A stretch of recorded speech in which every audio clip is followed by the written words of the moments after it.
Hello and welcome to State Matters. I'm your host, Mathew Muratore.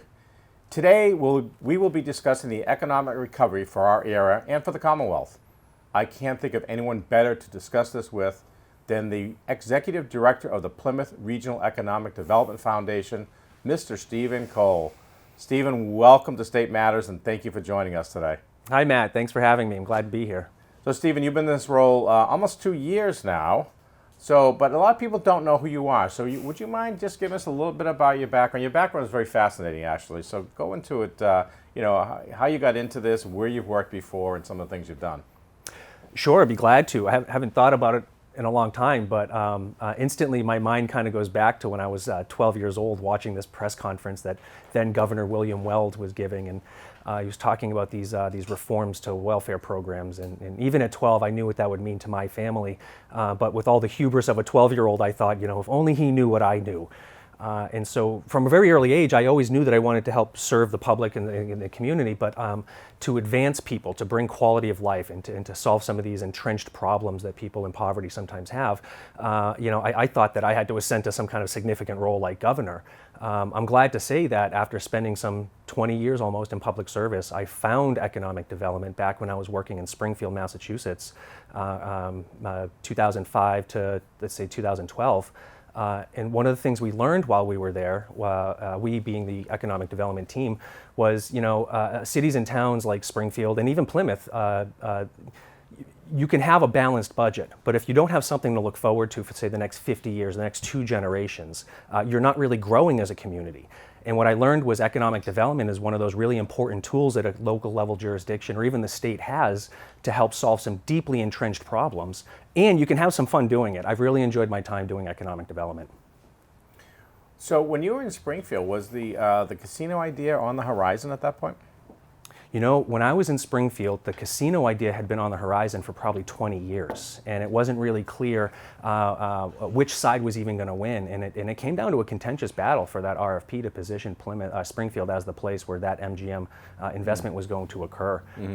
But there was some significant problems in Springfield even at that time, and I think some of the idea was that the casino was going to help solve those problems by infusing cash, creating jobs, remediating blight, really changing the focus of a downtown so you could have that 24-hour kind of activity or 18-hour activity. I'm going to pivot a little bit and simply say that there are some communities like Plymouth that don't need those kinds of significant investments because we have such a robust downtown, and we already have that tourism industry here. So that gives Plymouth, unlike a place like, say, Springfield, an opportunity to really focus on the next 50 years rather than solving the problems from the last 50. Yeah, that's a good point. Where'd you grow up, Stephen?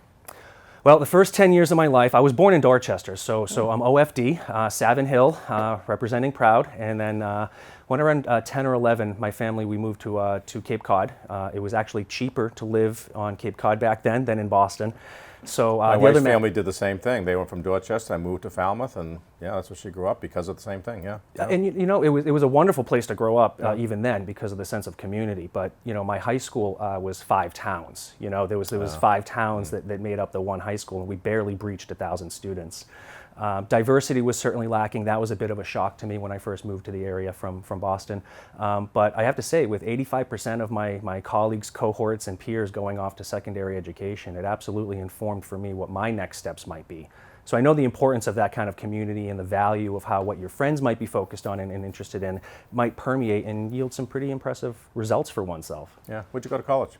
Went to Westfield State. I initially wanted to join some kind of public safety administration, some kind of maybe FBI, but I remember brushing my teeth the first day of my freshman year, and I watched that second plane hit the second tower, and I knew the world was so much bigger than what I thought it was. So I pivoted to focusing on international relations and comparative foreign policy. The program studied mostly sub-Saharan Africa, and I think that's when I kind of got that bug for economic development by studying, areas that had not seen investment and how these sub-Saharan African countries were still able to meet the demands and the needs of their population. But without that type of investment, you're not able to get to that next level. Yeah. So I think early on that kind of focus on the world really did bring back to a local level for me how we can have an impact. Yeah. So what did you do after Springfield? So after Springfield, I just went down the road a little ways. At that time, I had just finished my master's degree at Trinity College in Hartford. Position became available in their economic development department. Where was this again? This was Hartford, Connecticut. So, Connecticut, yep, just 25 miles south of Springfield. People don't realize how close, close they are. But so I worked in Hartford for 5 years, Springfield for 7, and frankly, we worked on some really seismic, pivotal things. We were able to attract, when I was in Hartford, $1 million grant from the US EDA so that we could help support entrepreneurship. And we put all of that money into the community. And that I think is where I fell in love with working with entrepreneurs, and I got to see the real impact that they can have on advancing an economy. But after 5 years there, it was time for me, I think, to come back to Massachusetts. And frankly, working for mayors, when they lose their job, we lose ours. So I needed something more stable, and that's how I found myself in Plymouth. And before Plymouth, were you in Carver too, right? I was, yeah. For 2 years, I was in Carver. Yep. What did you do in Carver? I was town planner in Carver, but the nature of small towns as such, I was also, the water commissioner and the RDA director and 8 other things. And it was a great chance for me to really see how other departments interact with planning and economic development, because they're all permitting authorities themselves. So kind of facilitating that permitting process with my colleagues and the other departments, we were able to get some really impressive things done in Carver. Small town, but very innovative. You mentioned the FederalEDA. For folks at home, what is EDA? Sure. So they are the Economic Development Administration. The EDA is nestled within the larger U.S. Commerce Department. So it has an awful lot of authority and money to be able to back up advancing economies in local jurisdictions. Yeah, right. So you were hired by the Regional Economic it's a mouthful, the Plymouth Regional Economic Development Foundation. You were hired as the executive director back in 2019, correct? That's right. Yeah, there's 13 board members, and it is a mouthful, Matt. So we shorthand it by simply saying the Plymouth Foundation. I invite you to do that too. But I also think it's important for people to know that this is a foundation that is not just for Plymouth; it's for the area as well. First of all, a lot of people don't know there's an economic foundation in Plymouth, and it's been around for, and I know you're going to talk about the background of it, for 20 years, but it's for the area as well. So so talk about that a little bit more. Yeah, it's true. We shorthand it so that we're the Plymouth Foundation, but the fact is, we never ever got away from that regional identity. In fact, Plymouth in a lot of ways arose by any other name and still arose. We're not a city by organization, but we are certainly the economic engine for our region. Our end of 44, we have a lot of the jobs, we have a lot of the commercial activity, we certainly have the tourism base. So when I took over at the foundation level, one of the things that we talked about early on was how do we add value to some of the things that are already happening. And so I have to say I'm so pleased to have the support from the 13 board members. It's an active board. A lot of them are small business owners, and they're all in the community. So they also understand Plymouth's significant role for the region. We're working closely with our friends in Carver. We've had some conversations with some friends up north, and I hope that as we go through the next couple of years, the Plymouth Regional Economic Development Foundation has that regional identity. So the foundation, as I said, was founded about 20 years ago. What was the purpose or the mission of the foundation when it was founded? And if you could, can you name all 13 members? I'll do my best. Starting with the executive committee, our president is Bill Hallisey, owner and operator of Shiretown Glass. Jay Kimball is our vice president. He is owner-operator of Wood Seafood down in the waterfront.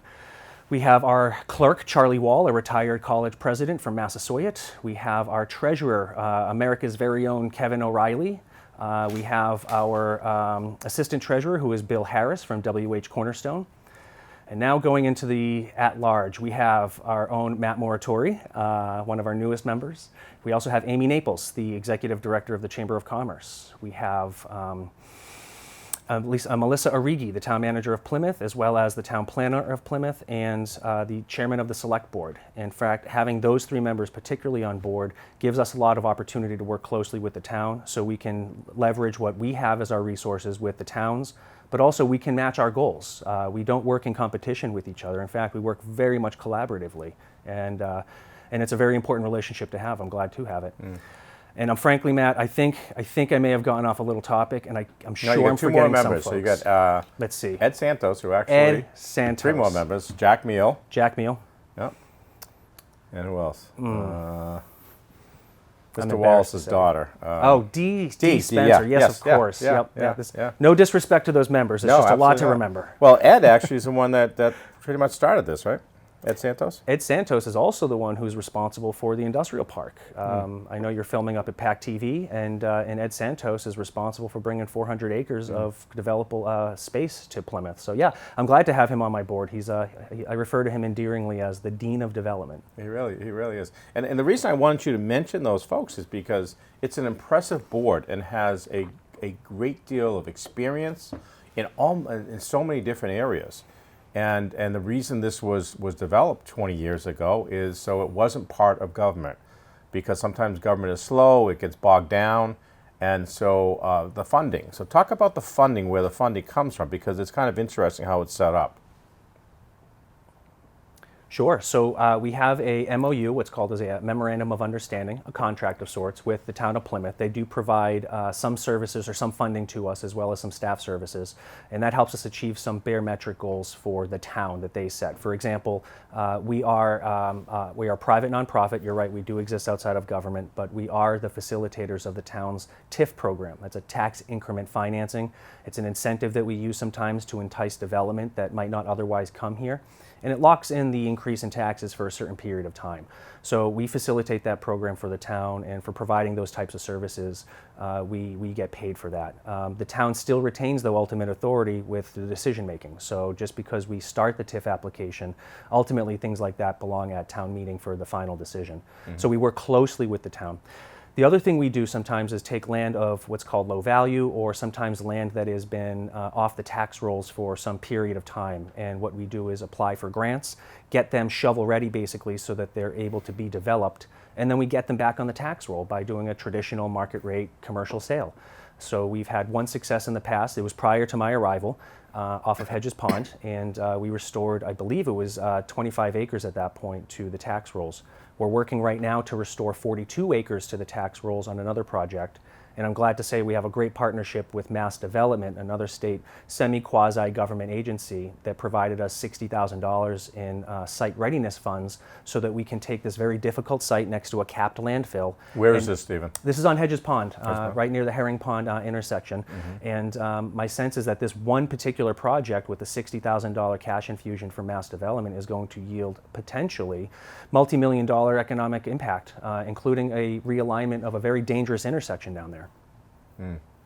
So there's also another project you're working on too, the old school building on South Meadow Road. Can you talk about that a little bit? I'll be glad to. That's one of the sites that we're considering for what we're calling the Plymouth Regional Entrepreneurial Center.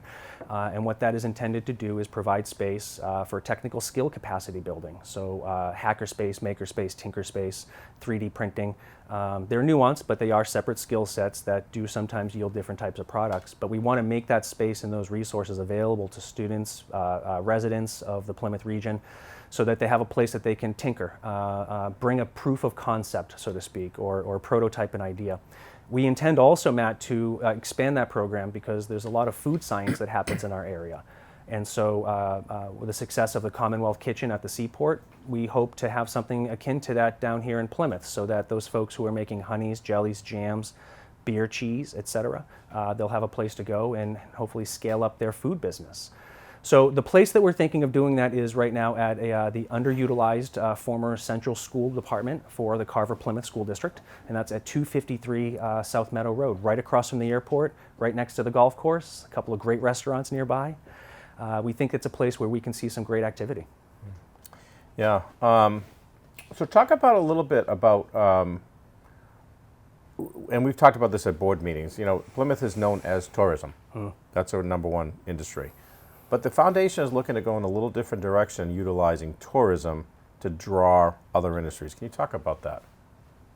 Yeah, glad to. In fact, tourism it's a place where activity already occurs. I mean, it's difficult to get to development if you don't already have the activity. In all the other places I've ever lived and worked, we were striving to build our tourism base. In fact, Springfield has, of course, the International Basketball Hall of Fame. There should be no better draw than that.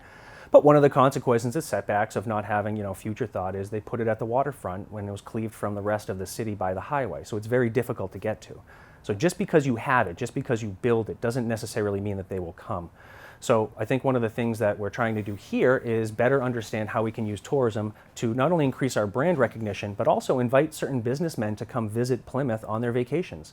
Serious decision makers and venture capitalists take vacations too. And so what we want to do is kind of leverage our tourism profile with our entrepreneurial profile, so that if there's a young person or any person who's working on a great idea that maybe needs a little bit of seed money, or maybe they need a distributor chain, or really if there's any gap in what their success might be, someone on vacation could very well be the critical need that gets them past that next step. And what's more, we obviously offer a great time, so they should come here anyway. Yeah, and you often talk about government really changing how they focus on Plymouth, and not just tourism, but looking at it as it's creating industry, it's creating jobs.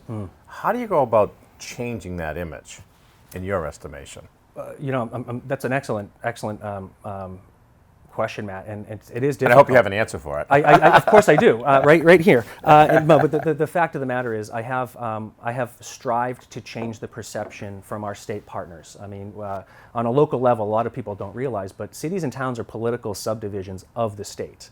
We have charters to operate, but really within parameters and rules that the state sets up. That said, we're reliant on the state for a lot of things, and not least of all, part of the town's budget. So when it comes to decision making or an infusion of cash, I really need the state partners to understand that we're more than seasonal traffic and cranberry bogs. There's a great deal more happening here.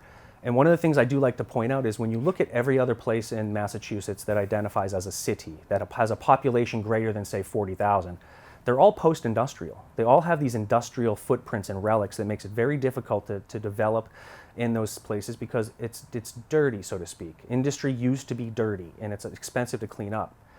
Plymouth isn't a post-industrial city. In fact, Plymouth is a post-nuclear city. And the pivot point for nuclear is things like quantum and AI. So in talking to the Navy, some of these nuclear technicians that are leaving the submarine classes, they're nuclear technicians, just like what we have in our backyard from that closed power plant. The pivot point for those folks is quantum research and development. And quantum computing is what I'm talking about. This isn't sci-fi, folks. This is real. We just don't have enough people in the field yet, and we don't have access to the right types of resources to make it as abundant or readily available as we need.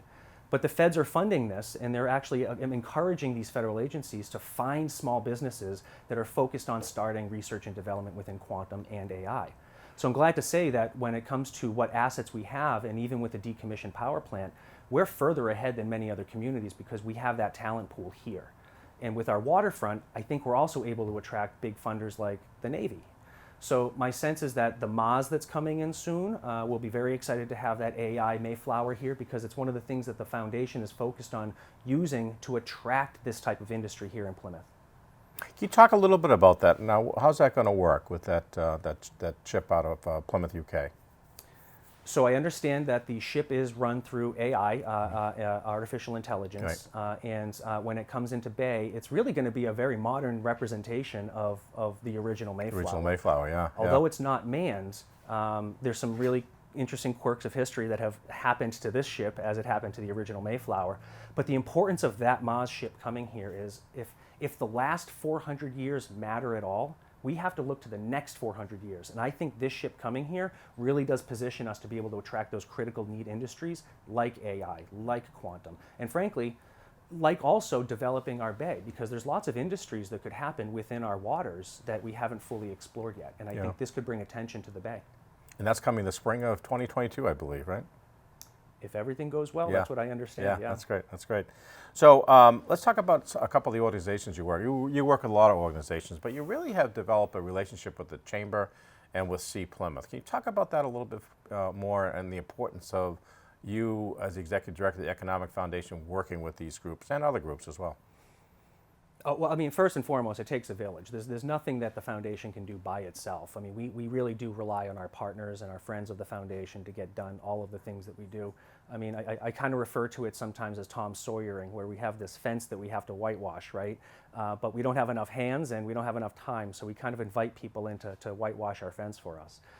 Amy Naples at the Chamber also serves on the board, and we struck up a fast friendship.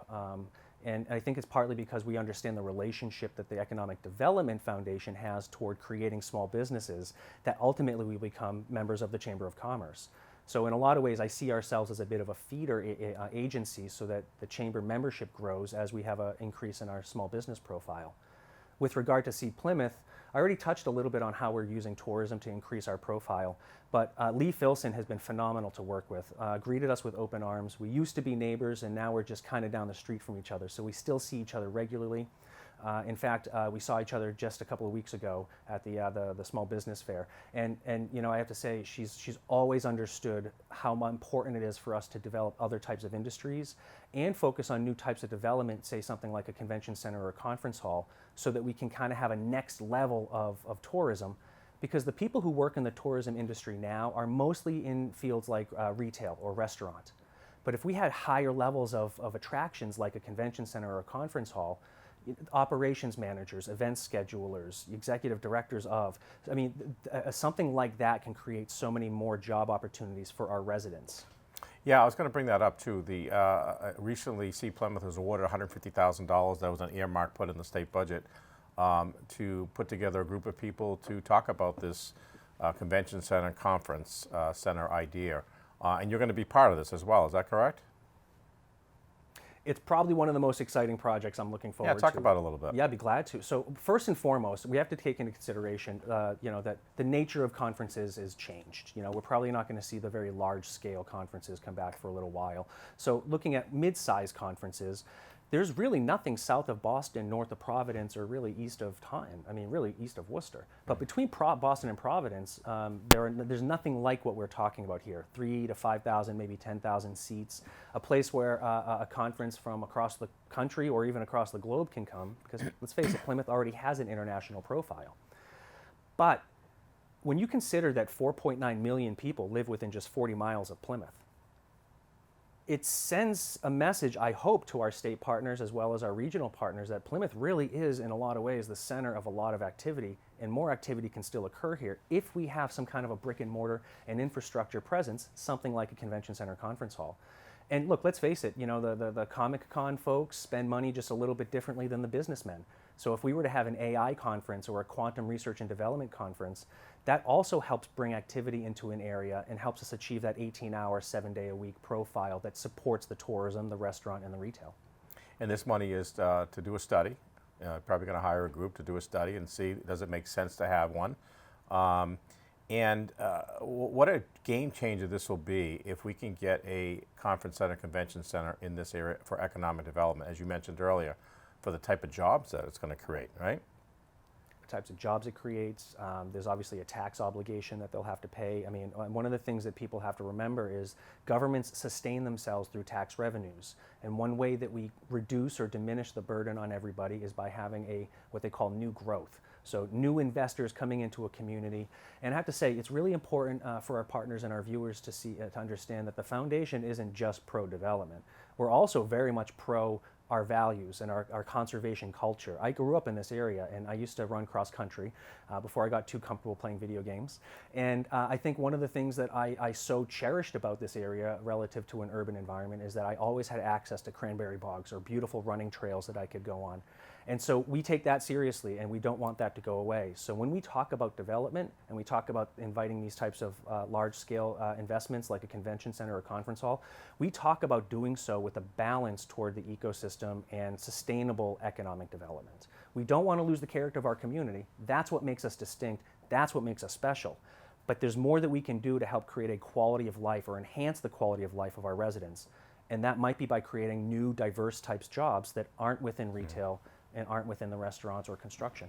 Yeah, and I do think too, and tell me what you think about this, but there seems to be, because we are a decommissioning community, as you brought up, there seems to be some federal dollars that are out there. I think in the combination with the American Rescue Act money, the ARPA money, for decommissioning, but also for economic development, that it seems to be a perfect storm coming together, financially at least, the way I see it, for an idea like this. Your thoughts on that? It's true. I mean, the amount of money that's coming down the pike right now, not just from the state, but also from the federal agencies, I mean, it's obviously intended to help recovery happen, right? We were obviously set back with our Plymouth 400 celebration. Michelle Pecoraro and the P400 group did an amazing job planning this celebration that was going to bring international attention to us and perhaps even incite international investment from foreign VCs, VCs being venture capitalists. But because of that, the industry obviously has taken a little bit of a hit, and that's why I think things like the Convention Center and things like the Entrepreneurship Center are necessary, because it's the next level that's needed in order to get folks out of their homes. I mean, 4 million Americans quit their jobs in August, and 33% of Americans are reporting that they will leave their jobs at some point. What jobs will they go to? Probably the ones that were just vacated. So by having these types of things in Plymouth, we're positioning ourselves for the next 50 years. And I say 50 years because that power plant was in operation for 50 years. So I'm just taking apples to apples here, and I'm just saying, what can we make this place look like in the next 50 years? Well, the last 50 years, this town grew by 911 people on average per year. The downtown waterfront wasn't developed like it was, say, 50 years ago. And I'm just very proud to say that Plymouth as a community has really come into its own. The next 50 years will be very exciting for us because the things we do today are going to lay that foundation for what types of investments and activities our residents are going to look forward to then. Recently, you talk about the future. Recently, you worked with the chamber and the school system on a children's business fair. Talk about the success of that and what that means to the community. Well, for us, it's the long game, right? So if we're going to prepare our future business leaders, we have to start early. And I'm very glad to say that Scott Williams and Chris Campbell and all the principals at the elementary schools were amazing partners. I can't thank them enough.